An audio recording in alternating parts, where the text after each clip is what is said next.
نحمدہ و نصلی علی رسولہ الکریم اما بعد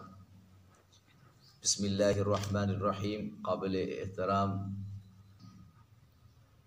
دورہ خطابت کے حوالے سے ہمارے برادر مولانا محمد طیب صاحب دامت برکاتہ العالیہ نے سلسلہ شروع فرمایا ہے۔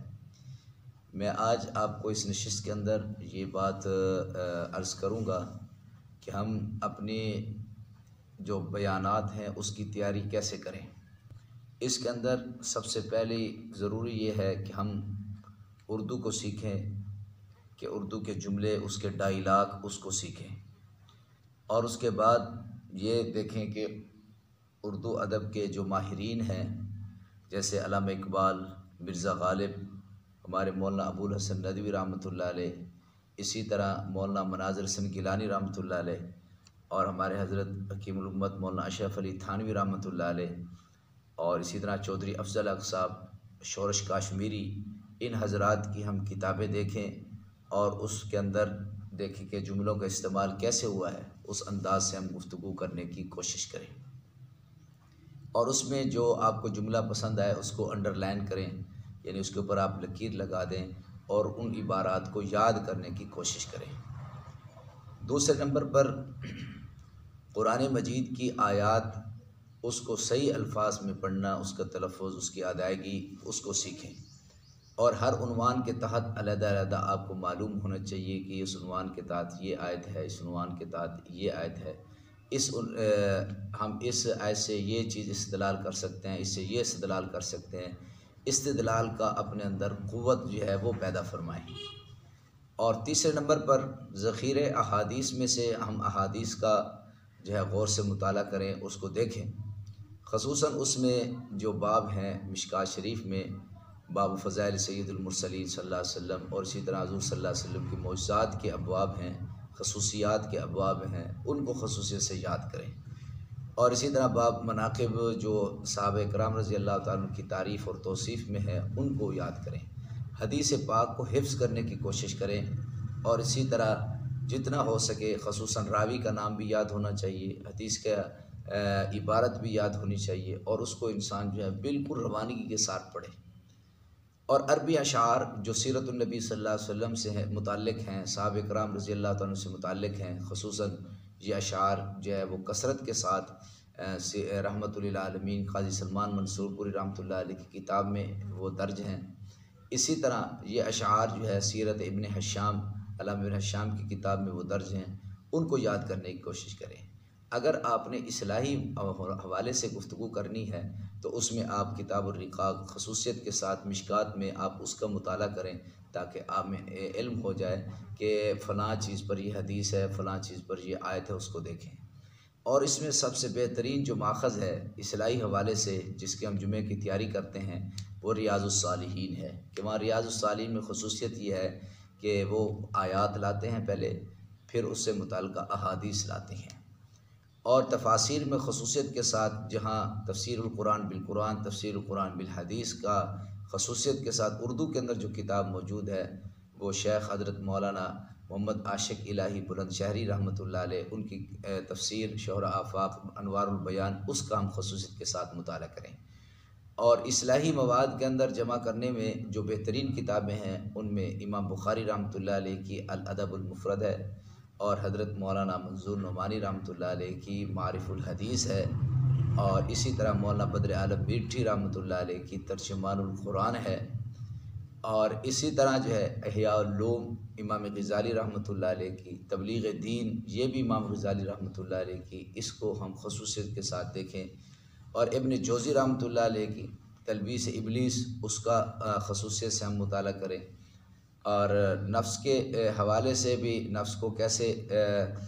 شکست دینی ہے اس حوالے سے اس کی اقسام وغیرہ، یہ بھی امام غزالی رحمۃ اللہ علیہ کی کتابوں میں، اور امام شاہ ولی اللہ محدث دہلوی رحمۃ اللہ علیہ کی کتابوں میں یہ باتیں مذکور ہیں۔ اور ایک جمعے کی تیاری کے لیے ہم اس پر آیات اس حوالے سے خصوصیت کے ساتھ ان آیات کی ہم تفاسیر مختلف عربی تفاسیر میں دیکھیں، اردو تفاسیر میں دیکھیں، نمبر ایک۔ پھر اس کے بعد اس متعلقہ جو احادیث ہیں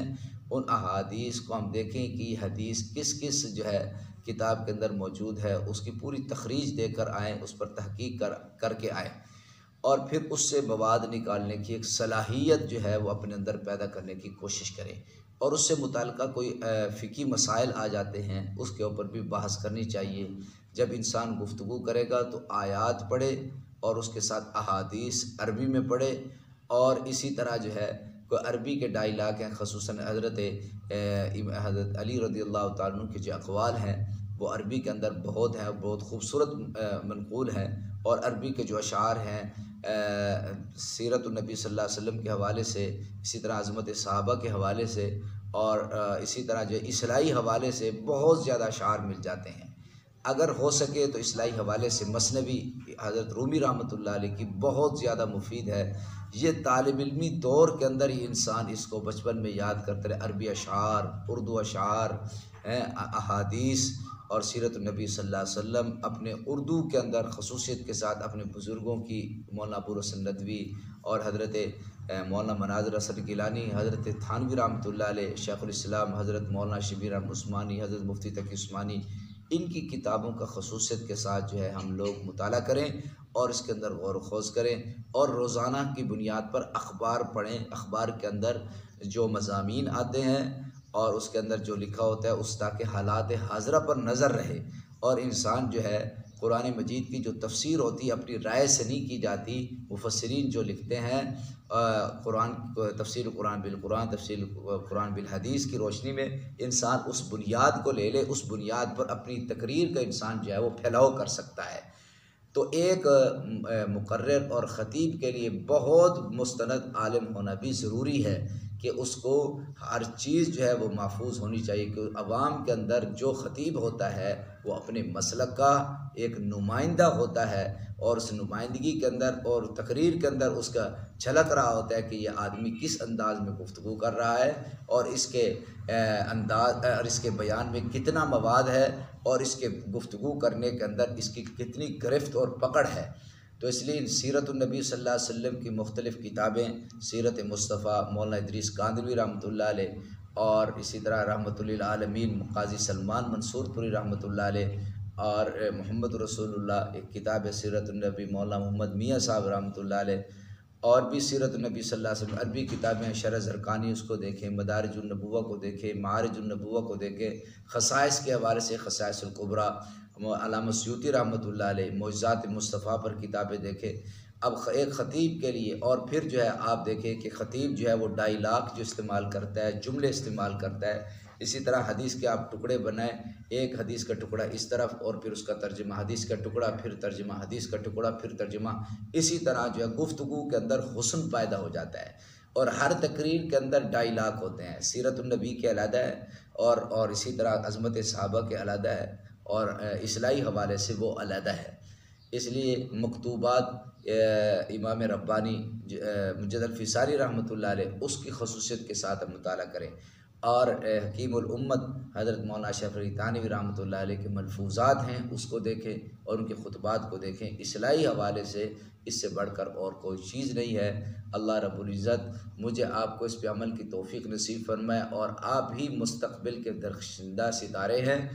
آپ ہی اس پر جتنا ہو سکے مطالعہ کریں، گوشہ نشینی اختیار کریں، جتنا ہو سکے مطالعہ کریں۔ مطالعے کی آدمی جب گفتگو کرتا ہے اس کی گفتگو سے محسوس ہو رہا ہوتا ہے کہ اس آدمی کے اندر یہ کتنا صاحب مطالعہ ہے، اور اس کی گفتگو سے اس کا علم چھلک رہا ہوتا ہے۔ اللہ تعالیٰ یہ ہمارے مولانا طیب صاحب جامی، ان کا اللہ یہ سلسلہ قبول فرمائے، اور تمام طلباء اور ہم سب کو زیادہ سے زیادہ قرآن کی، حدیث کی، اور تفاسیر، اور اسی طرح کتب سیرت، اور اپنے اکابر علماء کرام، اولیاء کرام، ان کی حالات پر نظر